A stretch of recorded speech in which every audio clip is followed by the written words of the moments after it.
Hey guys, if we reach 1,000 likes, we'll be giving out 2 of our new shirts. All you gotta do is click like, subscribe, and turn on notifications. The Dazzlings were an interesting concept brought up in the second-to-last EQG movie Rainbow Rocks, personally one of my favorites. It took the concepts of the classic siren tale and tweaked it, though the concept of sirens have always been kind of less than stable. It's a very diverse field with very different interpretations on how they should look and work. For instance, originally sirens would lead ships to crash into rocks, destroying them and leaving the crew stranded for the sirens to feast upon the soldiers. Sometimes they're more humans, and sometimes they're more fish-like, and sometimes they don't even kill the guys, they just kind of keep them in a palace for some reason. Now it doesn't really sound that bad. You also don't age, so you don't die. Exactly what's the downside here? And the Dazzlings? Well, they pretty much smack all this lore in the face. They essentially are fish-horse hybrids. They also have a human form, and apparently horse forms too. They have a lot of forms.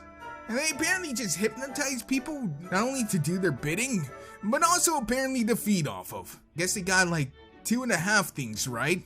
Needless to say, there were quite a few artistic liberties taken with our favorite pop trio. But the question today we will be asking is probably the most important one I've ever tackled. How did the sirens fit all that hair into those hoods? I get it. I don't get it. Hello? Yeah? Are you sure? Really? Alright then. So that was my manager telling me that due to the brands like Pepsi and Coke leaving YouTube, we no longer have the budget attached to buy the computing space to run the calculations on what it would take to have something be bigger on the inside than on the out. It's bigger on the inside, that's all. If you'd like to change this, be sure to support us on Patreon. Shilling aside, if we can't tackle that, let's tackle the second most important topic. What happened to the Dazzlings? And are they still alive? We know the show has a habit of killing off baddies and sweeping that under the rug. Well, to answer that, let's get into the main reason people think that the ending is a bit darker than what the Y7 rating may lead you to believe. You see, the Dazzlings, as mentioned before, are sirens that use magic in order to hypnotize others into fighting. The negative emotion is then fed off of to power them, so they go and do the same thing over and over again. Adore us. Picture changelings, but instead of love, it's hate that they feed on. Oh, and they have fins. Don't forget that part. And here's the main thing. The green toxic looking gas isn't going through their mouth, but through their pendant. Those same pendants that were broken by the rain booms. Ooh, I think I see where this is going. And I think a party van may be coming for her Hair 7 pretty soon. And it won't be the one that Pinky will enjoy. But let's not get too ahead of ourselves. Biology may sometimes goof, making us reproduce and remove waste through the same hose, but it's not going to put our stomach in an easily detachable necklace that we could lose as often as your car keys or the remote, right? Well, yes and no. Something people that use this argument often overlook is that this isn't their original form.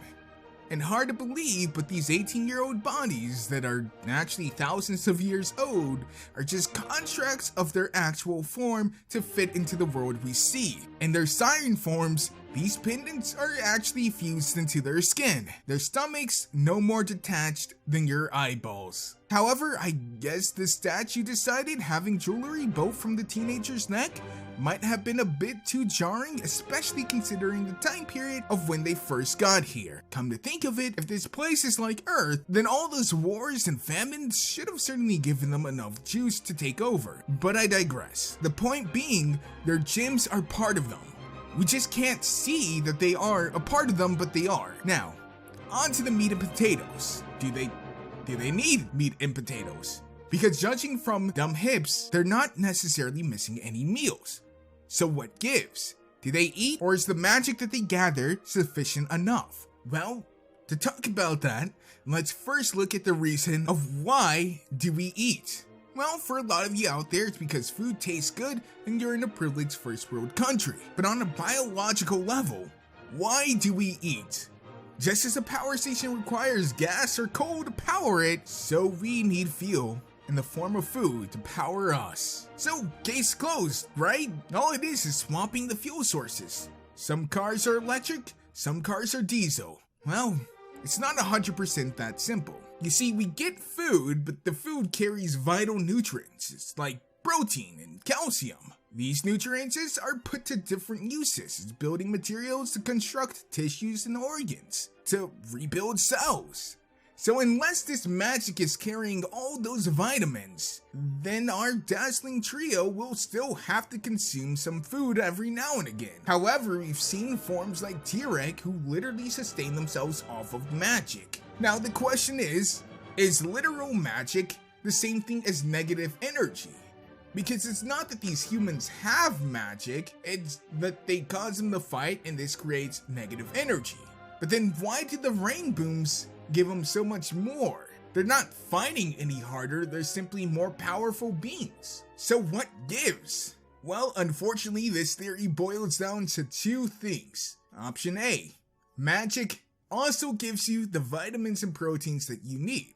Or option B, they don't, and they still need to eat. But even in option B, it seems like magic would still play a vital part in their daily diet, which means that they would have something like a vitamin C deficiency, which probably has all kinds of underlying problems that would soon prop to the surface. In either scenario, it's probably not going to be pretty life without their main food source. And while beings like Tira can sustain themselves off of only magic, if you look, the magic that he would take would be a representative color of the being that he was draining it of. In this case with the Dazzlings, everything looks like the aftermath of Taco Tuesday, i.e. it's all the same green. So, I think it's safe to say it's not exactly the same magic. While I don't think our Dazzling trio is going to starve to death in the streets because of lack of magic, they still might starve to death in the streets because of lack of magic and cheese snacks. So not exactly a happy ending, but perhaps they'd still have a mansion or something that they've gotten while they still had powers. Who knows? Well guys, I've given you all the information that I have, and it's not a 100% theory. There's still some wiggle room to say one of the other. Unfortunately, no matter what you decide, they'll still probably suffer some sort of deficiency, or they'll slowly starve to death. I guess the deficiency is the more happy ending. So let me know which one you guys think it is down below. As always, I've been Faith or Moliminous. Thank you for watching, and I'll see you next time. Woo!